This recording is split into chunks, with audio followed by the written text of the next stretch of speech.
Çka tha pejgamberi sallallahu alaihi wasallam? Rini e dashur, dëgjoni mirë. Prej këtu filloi mirë, edhe deri në varr kena me përfundu mirë. Këtu rrshasim, këtu gabojmë, atëherë hapet debati. Pejgamberi alayhi salatu wasalam ka thënë kur të martohet dikush, martohet për 4 çështje. Këto janë kryesore, ka gjëra tjera. E para, kur dikush do mu martu, thot martohet për shkak të bukurisë. As morali, as pasuria, as mosha, kur gjë nuk këshyr i riu apo e reja. A është i bukur? Krejt në rregull, kriteri i tij apo i saj është veç më kanë i bukur. E dyta, pasuria. Çfarë familje është, kush është djali nuk është problem. A është shqiptara, nuk është shqiptar. Kujt i përket, veç le të ketë pare, me jetu jetën. E treta, ta pejgamberi sallallahu e autoritetit madh, familje madhe. Edhe e katërta, është feja, është morali.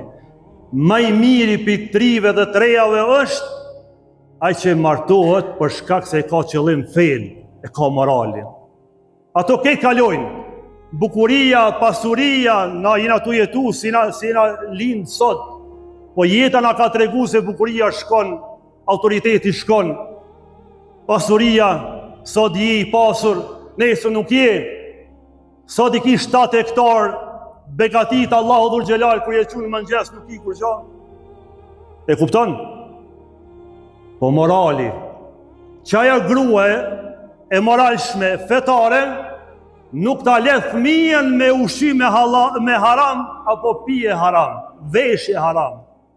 Sepse thotë o burr jam unë e duroj varfnin, mi po jo s'dja armin e xhehenemit.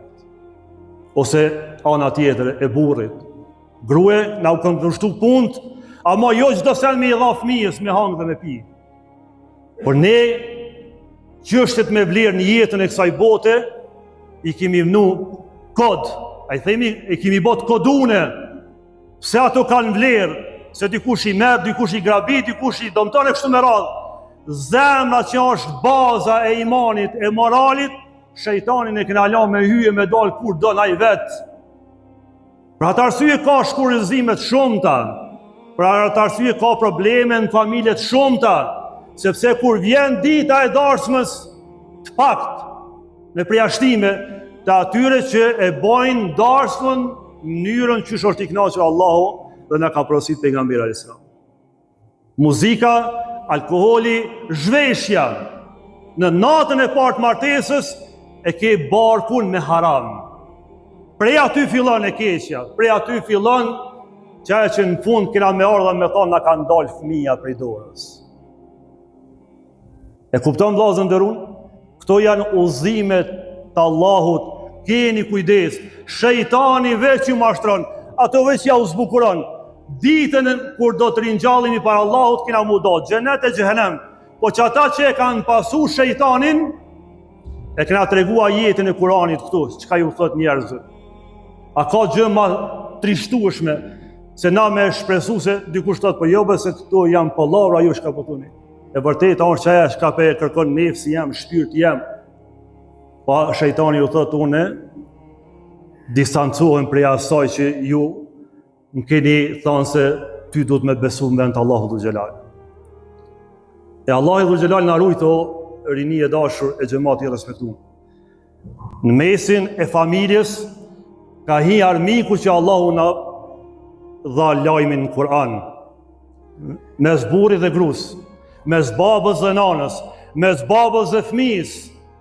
E të vallai nuk ka puna mirë, nuk ka puna mirë, sepse ti duhesh me eduku fëmijën tanë. Në market ku shkon me ble, me ja mësu një jetë se ka ushqim halal dhe haram. Po për ja kana fëmijës me hangër, po duhet me i tregu se ka produkte që janë prej mishit derrit. E në Islam është ndaluar mishi derrit. Ka prej alkoolit kështu me radhë. Prej kurreshjes nesër ka më të vet e vladi, pse nuk pe haqto? Ti si besimtar duhesh me i thonë se kjo është e ndaluar. Mirë po, leje mos ja prish qepin. E që kjo tu rrit, mandej kur rritemi me haram, çdo pjesë e trupit, ka thonë pejgamberi sallallahu alaihi wasallam, që rritet me haram, është pjesë e zjarmit xhehenemit, Allah i na ruaj.